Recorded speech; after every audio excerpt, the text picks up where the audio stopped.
새해 2019년 영적 부흥으로 하나님 나라 이루어가는 교회 되어지도록 출발하게 하신 하나님 우리 아버지께 찬양과 경배를 올려드립니다. 다시 한번 하나님을 향하여 바로 서기 원합니다. 성령님의 인도하심을 따라 살아가기를 원합니다. 성령님의 말하게 하심을 따라 말하며 살기를 원합니다. 오직 성령의 능력으로 세상을 이기는 그리스도인 교회가 되어지기를 간절히 소원합니다. 우리가 사는 세상의 역사는 절대 강자가 없음을 알려줍니다. 역사 속에서 절대적인 힘을 자랑했던 제국들이 역사의 뒤안길로 사라졌습니다. 로마 제국, 페르시아 제국, 또 징기스칸이 세웠던 그 제국, 지금은 그 흔적만 남아 있습니다. 지금 이 시대도 절대 강자인 미국과 러시아, 중국 큰 소리를 치고 있지만 여전히 불안합니다. 인구 대국인 중국은 인구를 걱정하고, 경제 대국인 일본은 경제 문제를 염려하고, 군사 대국인 미국은 안보 문제를 걱정하는 상황에 빠져 있습니다. 아무리 이 시대를 주장하는 강대국이라고 해도 자신들의 힘으로 어떻게 할 수 없는 문제들이 많습니다. 역사 앞에서 겸손할 수밖에 없는 것입니다. 강대국가가 이런 문제 앞에서 전전긍긍하는 시대의 흐름이라면 개인의 힘은 얼마나 연약한 것이며 미약한 것이겠습니까? 아무리 많은 재산을 상속받은 부자라고 해도, 권력을 잡은 권력자라고 해도, 건강을 자랑한다고 해도, 지식이 많다고 해도, 직장이 좋다고 해도, 다른 이들이 겁나게 부러워할 만한 조건을 갖추고 있다고 해도, 자랑거리가 아무리 많다고 해도 그것이 그 사람의 연약함을 감출 수는 없습니다. 인간의 한계를 어찌해 볼 도리가 없습니다. 그렇지 않습니까? 겸손해야 합니다. 특별히 하나님 앞에서 겸손하게 살아야 할 것입니다. 우리는 세상에서 사는 동안 능력 있는 사람이 되기를 원하지만 하나님은 우리가 복 있는 자가 되기를 원하십니다. 오늘 본문 1절의 말씀입니다. 함께 읽습니다. 가난한 자를 보살피는 자에게 복이 있으며 재앙의 날에 여호와께서 그를 건지시리로다. 아멘. 가난한 자, 다른 표현으로 하면 빈약한 자, 궁핍한 자, 무력하고 연약한 자들을 돌보는 것은 의로운 것이며 복이 있는 자가 되는 길로 나아가는 것임을 분명하게 선포하는 말씀입니다. 재앙의 날에 여호와께서 가난한 자를 보살피는 사람을 건져주시고 구해주시니 어찌 큰 복이 아니겠습니까? 오늘 본문 2절에 여호와께서 그를 지키사 살게 하시리니 그가 이 세상에서 복을 받을 것이라. 그가 이 세상에서 복을 받을 것이라.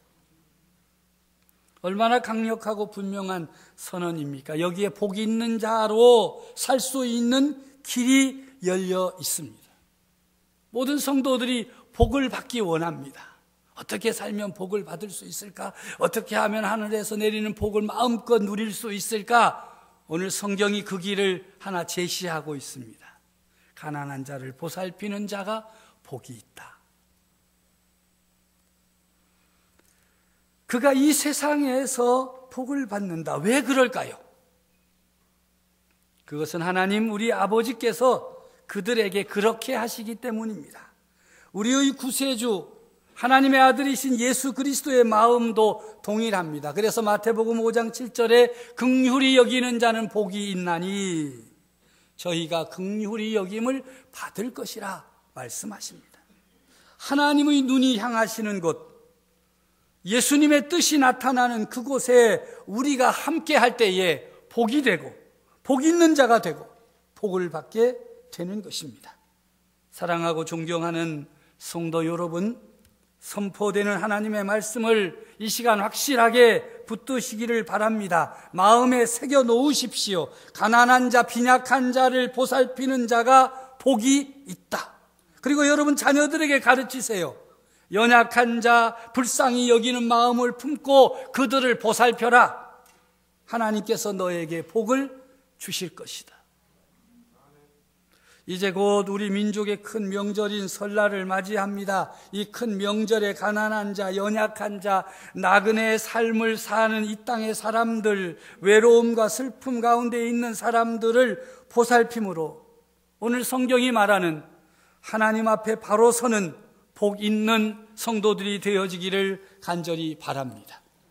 사람들은 여러 가지로 평가를 하고 판단을 하고, 저 사람은 도와줘도 소용이 없다, 저 사람은 노력을 안 해서 그렇다, 저 사람은 이렇다 저렇다고 하는데, 오늘 성경은 가난한 자를 보살피는 자가 복이 있다. 딱 끝입니다. 복 있는 사람은 재앙의 날에 여호와 하나님께서 그를 건져 주십니다. 구원해 주십니다. 할렐루야. 구체적으로 오늘 성경은 말씀하시기를 그의 병을 고쳐주신다. 3절의 말씀입니다.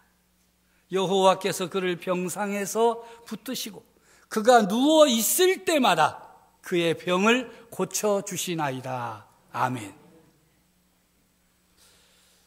어린 나이에 목회를 시작해서 이제 40여 년 목회자의 삶을 살면서 수많은 일들을 경험했습니다. 그 가운데 기쁜 일, 즐거운 일 별로 기억 안 나고 항상 답답하고 안타깝고 아팠던 경험들만 새록새록 생각이 납니다.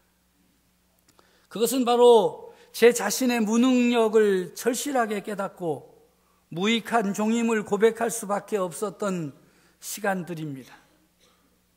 교회를 섬기고 애쓰던 사랑하는 성도가 큰 질병이 걸려서 신음하며 고통하고 있는데, 그를 위하여 할 수 있는 일이 내게는 아무것도 없을 때가 가장 그렇습니다. 정말 무능력한 존재로 오직 하나님만 의지하고 신뢰할 수밖에 없을 때, 고통 가운데 있는 성도를 도울 수 있는 방법이 없어서 그냥 손만 잡아주고 있을 때 정말 힘들고 어려웠습니다. 모든 생명이 하나님의 손에 있음을 고백하면서도 여전히 자신의 능력 없음을 한탄했습니다. 그리고 동시에 고백합니다. 하나님만이 하실 수 있습니다. 하나님만이 하실 수 있다는 사실을 인정하는 사람들은 하나님이 기뻐하시는 사람들이 되어야 할 것입니다. 사랑하는 성도 여러분, 꼭 복 있는 사람이 되시기를 바랍니다. 힘 있을 때, 능력이 있을 때, 나누어 줄 것이 있을 때, 도와줄 수 있고 보살필 수 있을 때 그 기회를 놓치지 마십시오. 가난한 자를 무시하지 말고, 빈약한 자를 멀리하지 말고, 무능력한 사람을 업신여기지 말고 보살펴 주어야 합니다. 다른 말 하지 말고 그냥 힘을 다하여 보살펴 주므로 하나님 앞에서 복이 있는 사람이 되시기를 바랍니다. 하나님께서 재앙에서, 질병에서 건져주시는 복이 있는 사람이 되시기를 바랍니다. 오늘 성경에 보면 그가 누워 있을 때마다 그랬어요. 한두 번이 아닙니다. 언제나 그가 누워 있을 때 언제든지 그의 병을 고쳐주신다. 한 사람이 그의 길을 잘 살아가다가 어려운 일을 만나게 되거나 큰 질병으로 쓰러지게 되면 지켜보는 사람들의 반응이 참 다양합니다. 특히 가까이 하던 사람들의 반응이 기가 막힐 때가 있습니다. 원수처럼 반응하는 가까운 이들이 있습니다. 원수들은 어떻게 합니까? 5절의 말씀에 보면 나의 원수가 내게 대하여 악담하기를 그가 어느 때에나 죽고 그의 이름이 언제나 없어질까 하며, 해석하면 이런 뜻이 아니겠어요? 저 사람 저렇게 잘난 척 하더니 다 끝났네, 다 망했네, 이제 얼마 안 남았네 라고 말하는 것입니다. 그게 원수입니다. 6절에 보면 나를 보러 와서는 거짓을 말하고 그의 중심에 악을 쌓았다가 나가서는 이를 널리 선포하오며, 이런 말이겠지요. 걱정하지 마, 곧 일어날 거야, 빨리 회복돼서 함께 일했으면 좋겠어. 그 앞에서 말하고는 나가서 말하기를 내가 보고 왔는데 그 사람 다 끝났어. 그 사람 얼마 못 살아. 진짜야? 그럼 내가 보고 왔다니까. 그리고 떠들고 다니는. 그리고 서로 수군거리면서 야, 그 사람 뭐 어떻게 한 거 없느냐 하면서 자신들이 손해보지 않으려고 무언가를 차지하려고 합니다. 그리고 결론을 내리지요. 오늘 8절에 보니까 악한 자들이 원수가 내리는 결론의 말씀이 있습니다. 이르기를 악한 병이 그에게 들었으니 이제 그가 눕고 다시 일어나지 못하리라. 아주 자기가 결판을 내는 거예요. 그런데 더 안타까운 것은 원수들이야 뭐라고 못하겠어요. 원수인데.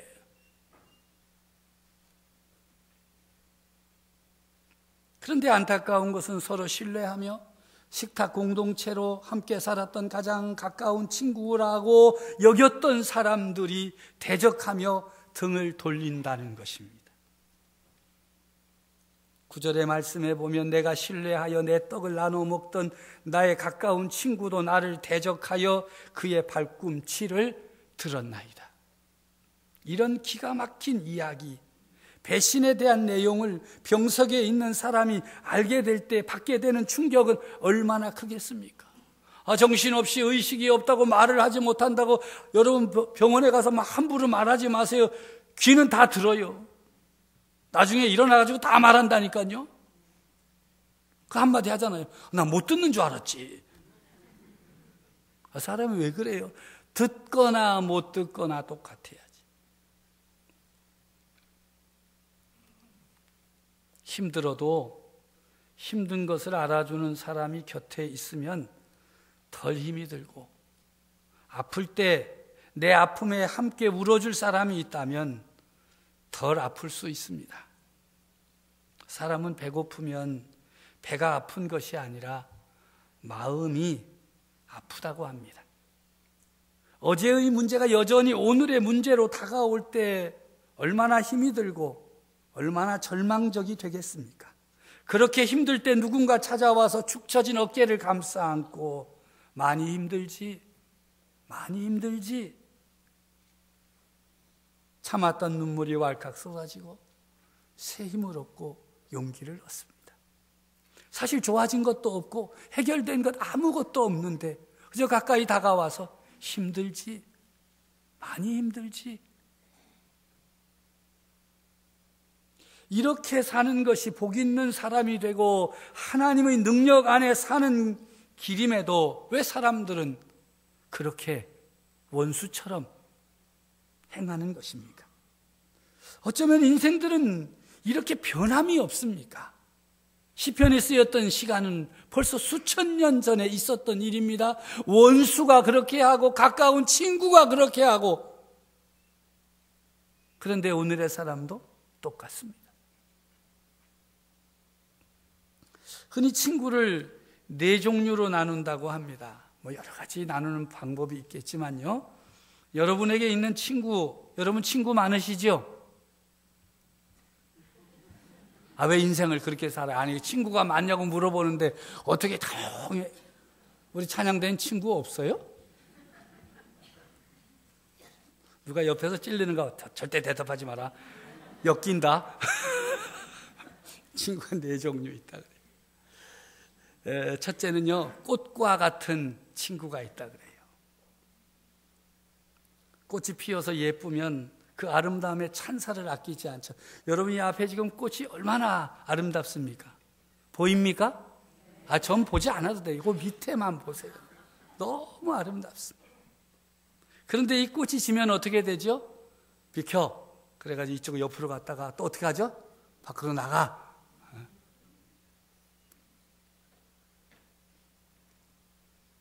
꽃이 지고 나면 돌아보느니 하나 없듯이 자기가 좋을 때만 찾아오는 친구는 바로 꽃과 같은 친구입니다. 저울과 같은 친구도 있다 그래요. 저울은 무게에 따라서 이쪽 또는 저쪽으로 기울어지지요. 저울처럼 자신에게 이익이 있는지 없는지를 따져서 이익이 있는 쪽으로만 움직이는 친구가 바로 저울과 같은 친구입니다. 여러분 집에 친구 같은 사람 있어요? 저울처럼 들어가서 좀 잘해주면 헤헤하고 좀 그러면 그냥 그렇고 평생 친구 어떤 친구입니까? 셋째는 산과 같은 친구가 있다지요. 생각만 해도 편안하고 마음 든든한 친구. 또 땅과 같은 친구도 있다고 합니다. 한결같은 마음으로 지지해 주는 친구가 땅과 같은 친구입니다. 정말 여러분들은 친구가 별로 없으신가 봅니다. 그런데 꼭 한 분 여러분에게 친구가 내가 너희를 친구로 삼겠다고 하시는 분 계시죠? 바로 하나님의 아들 예수 그리스도이십니다. 요한복음 15장 13절 이하에 보면요, 사람이 친구를 위하여 자기 목숨을 버리면 이보다 더 큰 사랑이 없나니 너희는 내가 명하는 대로 행하면 곧 나의 친구라. 15절에 보면 이제부터는 너희를 종이라 하지 아니하리니 종은 주인이 하는 것을 알지 못함이라. 너희를 친구라 하였노니 내가 아버지께 들은 것을 다 너희에게 알게 하였습니다.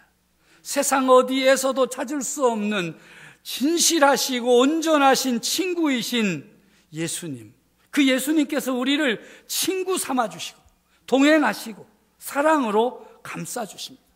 할렐루야. 자신은 질병이 들어 일어날 수 없고 친구들의 수근거림과 배심에 안타까운 마음만 있을 뿐 아무것도 할 수 없을 때 시편 기자는 전능하신 하나님을 향합니다. 하나님만 하실 수 있다는 믿음으로 간구합니다. 4절의 말씀입니다. 함께 읽습니다. 내가 말하기를 여호와여 내게 은혜를 베푸소서. 내가 주께 범죄하여 싸우니 나를 고치소서 하였나이다. 아멘. 죄를 고백한다고 해서 자신의 온전함을 잃어버리는 것 아니고 질병에 걸렸다고 해서 그 사람이 반드시 범죄한 것은 아닙니다. 이런 죄의 고백은 하나님 앞에 간구하는 자들이 지녀야 할 겸손하고 솔직한 태도입니다. 그는 10절에 다시 한 번 더 간구합니다. 그러하오나 주 여호와여 내게 은혜를 베푸시고 나를 일으키사 내가 그들에게 보응하게 하소서. 주 여호와여 내게 은혜를 베푸소서. 나를 일으켜 주옵소서. 나를 고쳐 주십시오. 그렇습니다. 나를 일으켜 주시고 고쳐 주실 분은 하나님이십니다. 오직 하나님 한 분뿐이십니다. 사람들이 수군거리고 판단하고 정죄해도 나를 붙들어 주시고 일으켜 세우시고 사명의 삶을 살게 하시는 분 오직 하나님밖에 없습니다. 이런 믿음의 고백은 바로 복 있는 사람에게 있습니다. 그러므로 하나님의 말씀을 따라 가난한 자를 보살피며 살아온 복 있는 사람은 담대하게 어려운 자리에서, 환난의 자리에서, 질병의 자리에서 이렇게 간구할 수 있습니다. 주님 내게 은혜를 베푸소서. 나를 고쳐주시고 일으켜 주시옵소서. 오늘의 말씀은 신약의 말씀인 야고보서 5장 13절 이하의 말씀과 연결되어집니다. 너희 중에 고난당하는 자가 있느냐? 그는 기도할 것이요. 즐거워하는 자가 있느냐? 그는 찬송할지니라. 너희 중에 병든 자가 있느냐? 그는 교회의 장로들을 청할 것이요. 그들은 주의 이름으로 기름을 바르며 그를 위하여 기도할지니라. 믿음의 기도는 병든 자를 구원하리니 주께서 그를 일으키시리라. 아멘. 고난당하는 자, 병든 자를 일으켜 주시는 분은 오직 하나님 한 분뿐이십니다. 그러므로 절망의 자리에서 하나님께 기도하여야 합니다. 그런데 문제는 내가 하나님 앞에 바로 서지 못했습니다. 가난한 자, 연약한 자 보살피지 못했습니다. 복 있는 자로 살지 못했습니다. 그런데 이런 어려움과 환난을 당해서 어떻게 하나님께 부르짖어 기도할 수조차 없게 되었습니다. 어찌하면 좋겠습니까?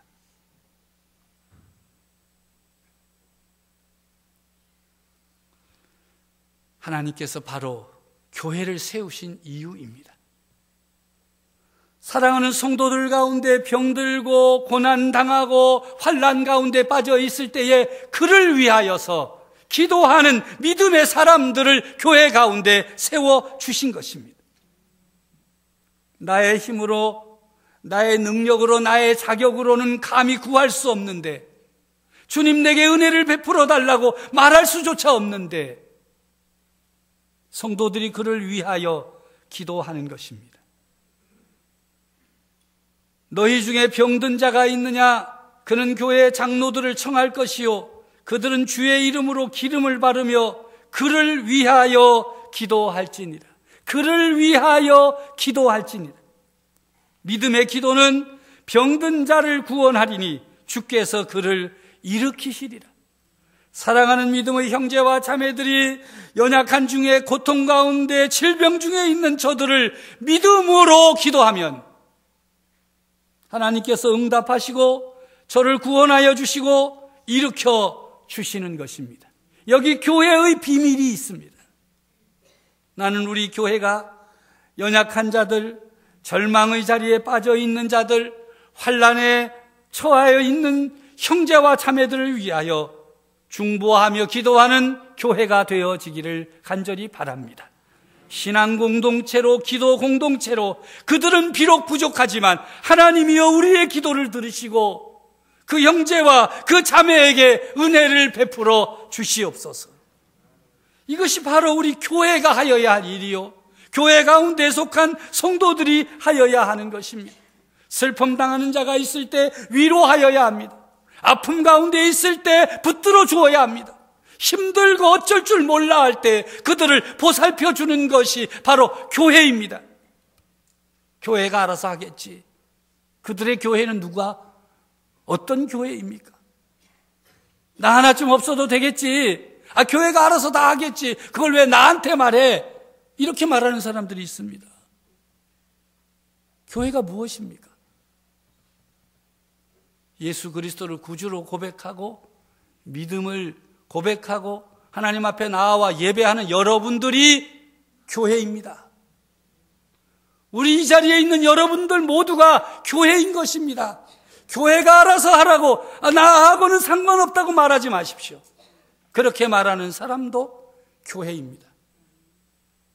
오늘 나와 예배드리는 모든 성도들이 교회가 되고 신앙 공동체가 되고 기도의 공동체가 되어서 가난한 자들을 보살피고 연약한 자들을 돌아보고 세상에서 무시당하고 세상에서 따돌림을 당한 그런 사람들을 품어주고 안아주는 믿음의 공동체를 이루어서 우리 교회가 복 있는 교회, 이 교회 가운데 있으므로 복 있는 성도, 그래서 어떤 자리에서든지 기도하면 응답받는 그런 교회, 그런 성도들이 되어지기를 간절히 바랍니다.